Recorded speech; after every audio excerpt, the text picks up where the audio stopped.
Hello everyone, welcome back to the channel. तो 10,000 world के new episode में आप सबका स्वागत है। अगर आपने प्रीवियस एपिसोड नहीं देखा तो देख लेना, देख लिया है तो अच्छी बात है। और हाँ, चैनल पे नए हो तो सब्सक्राइब करके बेल आइकन ऑल पे सेट करना ताकि लेटेस्ट एपिसोड का नोटिफिकेशन सबसे पहले आपके पास में पहुंच जाया करे। तो एपिसोड के स्टार्टिंग में हम जियान ली को देखते हैं, जो वहाँ पे उस पर्सन को देख कर कहने लगती है, इसका मतलब मास्टर ये डायरेक्टली डेथ एबिस से बिलोंग करता है। ये सब कुछ कहते हुए वहाँ पे जियान ली बहुत ही ज्यादा गुस्सा हो रही थी। अब ये सब कुछ देख के लिन फैंग कहने लगता है, क्या आप मुझे बता सकते हो आखिरकार डेथ एबिस कौन सी जगह है। लिन फैंग की बातें सुन के दूसरी तरफ जियान ली कहने लगती है, डेथ एबिस मतलब कि डेथ वर्ल्ड के अंदर इविलनेस और डार्कनेस रहते हैं, मतलब कि इसके अंदर बहुत ही ज्यादा इविल पीपल रहते हैं। अगर हम यहाँ पे डायरेक्टली चले गए तो हमारा मरना तय है। इवन की ट्रू गॉड लेवल के लोग भी इसके अंदर नहीं जा पाते क्योंकि ये बहुत ही ज्यादा खतरनाक जगह मानी जाती है। अब उसकी ये सब कुछ बातें सुन के हम देखते दूसरी तरफ वहाँ पे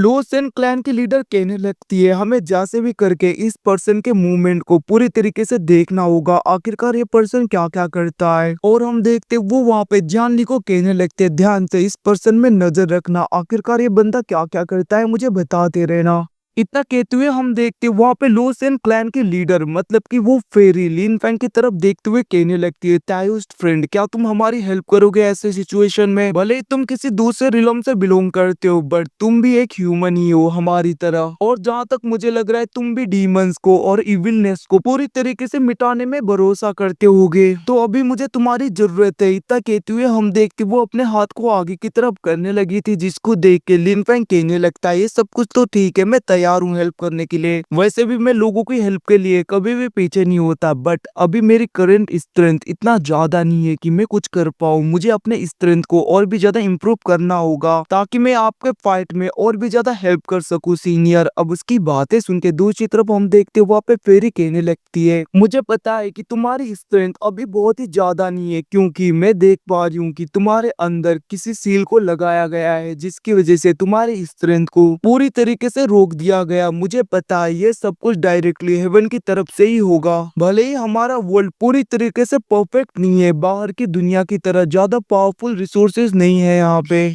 बट अभी भी बहुत ही ज्यादा हमारे एंसेस्ट्रल्स चीजें हैं जिनकी वजह से तुम्हारी स्ट्रेंथ को पूरी तरीके कवर किया जा सकता है। इवन कि अगर तुम हमारे एंसेस्ट के ओरिजिन को भी पूरी तरीके से समझ गई तो तुम्हारी स्ट्रेंथ और भी ज्यादा बढ़ जाएगा। भले ही तुम्हारे अंदर सील है बट तुम्हारी ग्रोथ बहुत ही ज्यादा रैपिडली हो जाएगी। और इतना ही नहीं, अगर तुम इस वर्ल्ड के ओरिजिन को पूरी तरीके से समझ लो तो तुम्हारी स्ट्रेंथ और भी ज्यादा बढ़ जाएगा। अब वहाँ पे लॉ ऑफ ओरिजिन की बातें सुन के लिन फैंग कहने लगता है, बट ये तो बहुत ही ज्यादा प्रीसियस है, आखिरकार इसके बदले में आप क्या चाहती हैं। उसकी बातें सुन के दूसरी तरफ पेरी कहने लगती है, मुझे पता है कि फ्यूचर में तुम बहुत ही ज्यादा आगे बढ़ने वाले हो, बहुत ही ज्यादा टॉप लेवल में जाओगे, तो जब तुम बहुत ही ज्यादा आगे निकल जाओगे तब तुम मेरे क्लैन के, मेरे रिलम के पीपल को भी प्रोटेक्ट करोगे। मैं तुमसे यही चाहती हूँ, तुम्हें ये कांटेक्ट करना होगा। इतना कहते हुए हम देखते वो वहाँ पे एक पेपर को बाहर निकालती है, जिसको वहाँ पे लिन फैंग साइन करते हुए कहने लगता है, मैं आपके लोस एंड क्लैन के लोगों को पूरी तरीके से प्रोटेक्ट करूंगा फ्यूचर में। जब तक यहाँ पे ये लोग कोई भी बुरा काम नहीं करते तब तक मैं हेल्प करूंगा, बट अगर ये लोग गलत रास्ते में निकलेंगे तो तब मैं यहाँ पे इनका साथ नहीं दूंगा। इतना कहते हुए उसने वहाँ पे साइन कर दिया था और हम देखते वो दोनों डायरेक्टली होली पैलेस में आ गए थे, जहाँ पे ओरिजिन ऑफ लॉ होता है। और हम देखते उसके अंदर जाने के बाद में वहाँ पे फेरी कहने लगती है, तुम यहाँ पे कल्टीवेट कर सकते हो, और वैसे भी हमारे रिलम में जितने भी रिसोर्सेस हैं, जितने भी स्पिरिचुअल ओरा है, वो सब कुछ यहीं से जनरेट होके बाहर जाता है। और तुम्हारे आगे जो ये टैबलेट दिखाई दे रहा है, मतलब कि ये स्टैचू, ये पत्थर का एक मूर्ति,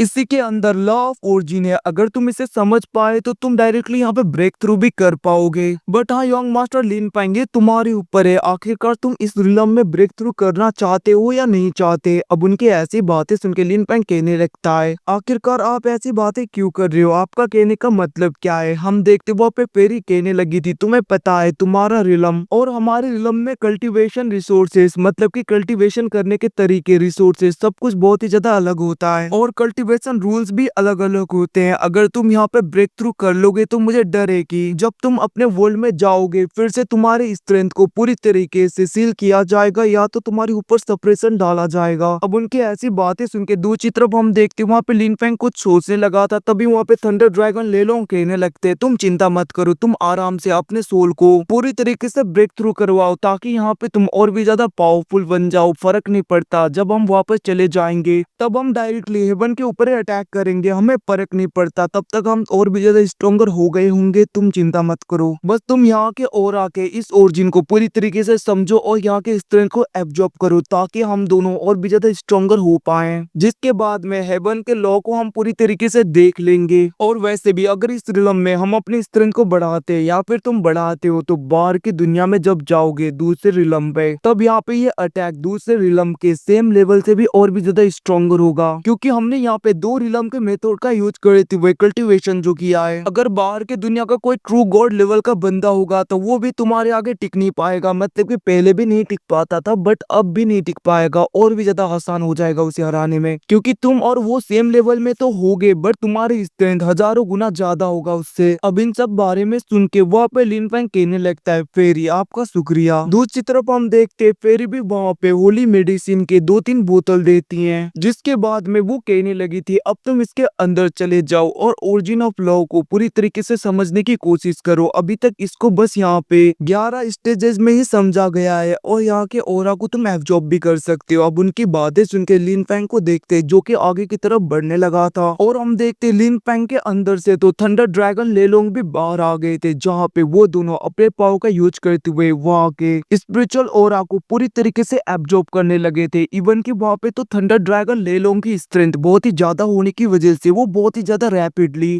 वहाँ के ओरा को बहुत ही ज्यादा स्पीड में एब्जॉर्ब करने लगे थे। अब ये सब कुछ देख के वहाँ पे लूसियन क्लैन के लीडर वो फेरी सोचने लगती है बहुत ही ज्यादा खतरनाक पावर है, आखिरकार कोई ऐसे कैसे एब्जॉर्ब कर सकता है स्पिरिचुअल एनर्जी को इतनी आराम से, वो भी इतने ज्यादा मात्रा में। ये सब कुछ देखते हुए वो शॉक हो गई थी और वो सोचने लगती है ऐसा लग रहा है थंडर ड्रैगन जरूर कोई सेलेस्टियल बीइंग होंगे जो कि इतने ज्यादा पावरफुल हैं, जिसकी वजह से इतनी आसानी से इतने ज्यादा हाई लेवल का स्पिरिचुअल एनर्जी को एब्जॉर्ब कर पा रहे हैं। वहीं पे लिन फेंग को देखते जो कि जेड बटरफ्लाई को बाहर निकालता है ताकि वो ओरिजिन ऑफ लॉ को पूरी तरीके से समझ पाए और एनर्जी को एब्जॉर्ब कर पाए। अब वहाँ पे एक सेलेस्टियल लेवल के ट्रेजर को देख के वो लेडी बहुत ज्यादा घबरा गई थी, मतलब कि बहुत ज्यादा शॉक हो गई थी। वो कहने लगती ये तो एक इनर ट्रेजर है। सच में लिन फेंग के पास में तो बहुत ही ज्यादा ट्रेजर्स हैं। ऐसा लग रहा है लिन फेंग कोई भी ऑर्डिनरी पर्सन नहीं है, क्योंकि किसी के पास में आखिरकार इतने ज्यादा ट्रेजर्स कैसे हो सकते हैं, वो भी इतने ज्यादा हाई लेवल के। अच्छा हुआ कि इस जगह पे बहुत ही ज्यादा स्पिरिचुअल एनर्जी है और स्पिरिचुअल एनर्जी की कमी नहीं पड़ेगी लिन फेंग को। ये सब कुछ सोचते हुए हम देखते वो लेडी वहाँ पे शॉक पड़ गई थी और वहाँ से चली जाती है। वहीं पे दूसरी तरफ हम लिन फेंग को देखते जो कि अपने स्ट्रेंथ का यूज करते हुए जेड बटरफ्लाई का यूज करते हुए वहाँ के एनर्जी को एब्जॉर्ब कर रहा था। वो कहने लगता है सच में यहाँ की एनर्जी तो बहुत ही ज्यादा प्योर और बहुत ही ज्यादा है। वहीं पे दूसरी तरफ थंडर ड्रैगन लेलोंग कहने लगते हैं इसके अंदर जितना भी ज्यादा तुम स्पिरिचुअल एनर्जी को देख रहे हो वो स्पिरिट रिलम के मुकाबले में बहुत ही ज्यादा है, क्योंकि ज्यादातर इमोर्टल्स फेरी वर्ल्ड से ही आगे जाते हैं। तो इसीलिए तुम यहाँ पे जितने भी ज्यादा स्पिरिचुअल एनर्जी को देख रहे हो ये सब कुछ बहुत ही ज्यादा प्योर और बहुत ही ज्यादा स्ट्रॉन्गर है बाहर की दुनिया से। तो हमें इसी मौके का फायदा उठाते हुए और भी ज्यादा स्ट्रॉन्गर बनना चाहिए, अपने स्ट्रेंथ को बढ़ाना चाहिए। इतना कहते हुए हम देखते हैं वो लोग वहाँ पे कल्टीवेट करने लगते हैं। इवन की लिन फेंग भी कल्टीवेट कर रहा था। हम देखते कुछ टाइम के कल्टीवेशन के बाद में लिन फेंग का ब्रेक थ्रू हो गया था। वो कहने लगता है अब जाके यहाँ पे थोड़ी बहुत स्ट्रेंथ का महसूस हो रहा है, ऐसा लग रहा है मेरी बॉडी के अंदर बहुत ही ज्यादा स्पिरिचुअल एनर्जी आ गई है। वहीं पे यहाँ से सीन शिफ्ट होके हमें डेथ एबिस में उस बंदे को दिखाया जाता है जो कि वहाँ पे एंशिएंट रूइन से उसने जिस भी की को चुराया था उससे पूरी तरीके से वो रिफाइन कर रहा होता है और हम देखते हैं उसने वहाँ पे उसे पूरी तरीके से रिफाइन कर दिया था, जिसको देखकर वो बंदा पागलों की तरह हंसते हुए कहने लगता है फाइनली अब जाके मैंने इसे पूरी तरीके से रिफाइन कर दिया, अब मेरा काम और भी ज्यादा आसान हो गया है। तो पहला स्टेज तो यहाँ पे पूरी तरीके से कंप्लीट हो गया, अब मुझे जल्दी से दूसरा काम भी खत्म करना होगा। इतना कहते हुए हम देखते हुए वहाँ से चला जाता है। अब यहाँ से सीन शिफ्ट होके हमें डेमोनिक बुल क्लैन को दिखाया जाता है जिनके एरिया में एक जगह पे पूरी तरीके से सील लगा हुआ था, मतलब कि एक फॉर्मेशन बनाया गया था और उसी जगह को डेमोनिक बुल क्लैन के लोग प्रोटेक्ट कर रहे थे। कुछ सोल्जर्स हम देखते तभी वहां पे पोर्टल पूरी तरीके से ओपन होता है और डेथ एबिस के लोग आ गए थे वहां पे, मतलब कि एबिस वर्ल्ड के लोग आने लगते हैं, मतलब कि क्रिएचर्स आ रहे थे जो उनके ऊपर अटैक करने लगता है, मतलब कि उस फॉर्मेशन के ऊपर भी अटैक कर रहे थे। अब ये सब कुछ देख के वो सोल्जर्स उन्हें रोकने की कोशिश करते हैं, बट हम देखते वो लोग वहां पे रोक नहीं पाते क्योंकि वो लोग बहुत ही ज्यादा स्ट्रॉन्ग करते हैं। इवन कि जब वो लोग उस एबिस वर्ल्ड के उस बंदे को देखते हैं, हम देखते वहां पे वो एल्डर बहुत ही ज्यादा घबरा गया था और हम देखते वो वहां पे लूस एंड क्लैन के लीडर, मतलब कि उस फेरी को बताने ही वाला था उससे पहले वो बंदा अपने बांसुरी का यूज करते हुए उसके ऊपर अटैक कर देता है और हम देखते उस डिमोनिक बांसुरी की वजह से वो बंदा वहीं पे मारा गया था, उसके चेस्ट में लग गया था और हम देखते वो बंदा दूर जाके गिरता है। दूसरी तरफ वो बंदा उस बांसुरी को अपने हाथों में ले लेता है जो कि बहुत ही ज्यादा इविल एनर्जी भरा हुआ था। हम देखते वो बंदा वहां पे उस बांसुरी का यूज करने लगता है। जैसे वो उसे बजाने लगा था वहां पे इविल पोर्टल्स पूरी तरीके से ओपन होने लगते हैं और हम देखते उसके अंदर से बहुत ही ज्यादा डार्क और इविल क्रिएचर्स बाहर आने लगे थे जो डायरेक्टली उस फॉर्मेशन के ऊपर अटैक करने लगे थे और उन लोगों के ऊपर। बट हम देखते तभी वहां पे डीमनिक बुल क्लैन का एक ग्रेट एल्डर आ जाता है और हम देखते वो एल्डर जैसे ही आता है वो अपने पॉ का यूज करते हुए उन सारे क्रिएचर्स को पूरी तरीके से खत्म कर रहा था। अब ये सब कुछ देखते हुए दूसरी तरफ हम देखते वहां पे वो मार्क्स वाला बंदा कहने लगता है तुम्हें क्या लगता है तुम यहाँ पे मुझे रोक पाओगे?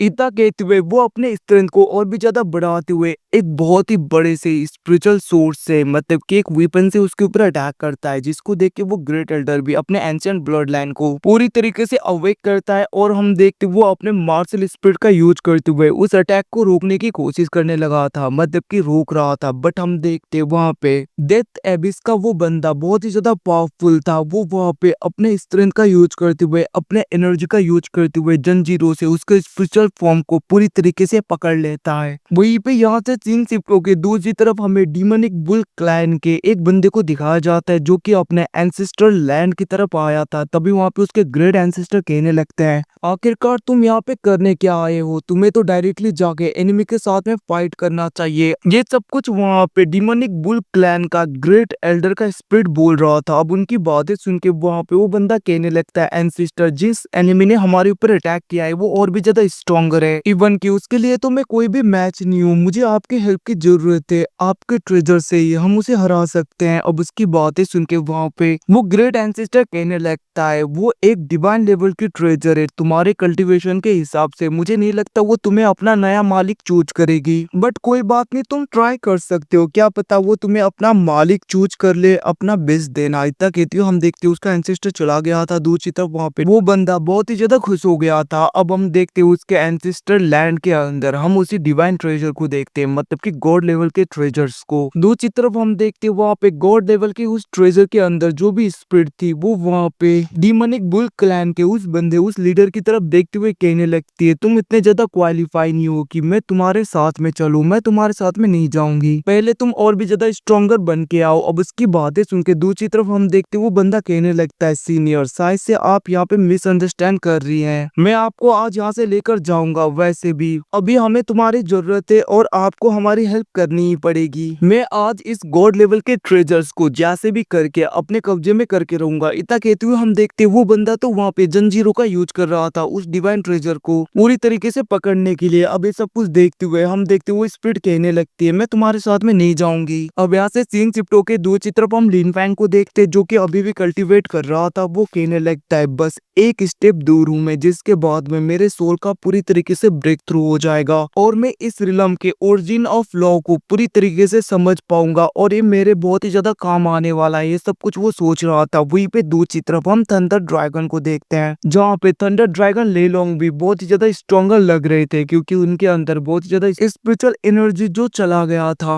दूसरी तरफ हम देखते वहाँ पे लिन फैंग को सोचते हुए अपने स्पिरिचुअल कॉन्शियसनेस के अंदर से, मतलब कि अपने स्टोरेज के अंदर से वहाँ पे सीलिंग और दूसरे को बाहर निकालता है। हम देखते वहाँ पे साउटियान सीलिंग सब लोग बाहर आ गए थे। वहाँ पे मिंग सीलिंग कहने लगती है फादर आखिरकार ये कौन सी जगह है? लिन फैंग को देखते जो कहने लगता है ये होली लैंड है, ये बहुत ही ज्यादा रियर अपॉर्चुनिटी है, इसीलिए पहले तुम सब लोग यहाँ पे कल्टीवेट करो। और हम देखते हैं वहाँ पे लिन फैंग कहने लगता है तुम चिंता मत करो, जब तुम्हारे फादर और भी ज्यादा स्ट्रॉन्गर हो जाएंगे तो तब हम तुम्हारे सिस्टर को बचाने जाएंगे। लिन फैंग की बातें सुन के दूसरी तरफ हम देखते हैं वहाँ पे मिंग सीलिंग भी कहने लगती है इसका मतलब मुझे भी और भी ज्यादा स्ट्रॉन्गर बनना होगा ताकि मैं अपने फादर को प्रोटेक्ट कर सकूं। अब उसकी ऐसी बातें सुन के लिन फैंग कहने लगता है हाँ हाँ और भी ज्यादा स्ट्रॉन्गर बनना होगा तुम्हें। वहीं पे साउटियान तो बहुत ज्यादा खुश हो गया था, वो कहने लगता है बहुत ही ज्यादा रियर अपॉर्चुनिटी है, बहुत ही ज्यादा, मैं तो और भी ज्यादा स्ट्रॉन्गर बन जाऊंगा। अब ये सब कुछ कहते हुए ऐसे नाटक करते हुए वो वहाँ पे स्पिरिचुअल एनर्जी को एब्जॉर्ब कर रहा था और इसी के साथ में एपिसोड खत्म होता है। Guys thanks for watching, bye bye, see you again, मिलते हैं अगले एपिसोड में, तब तक के लिए टेक केयर।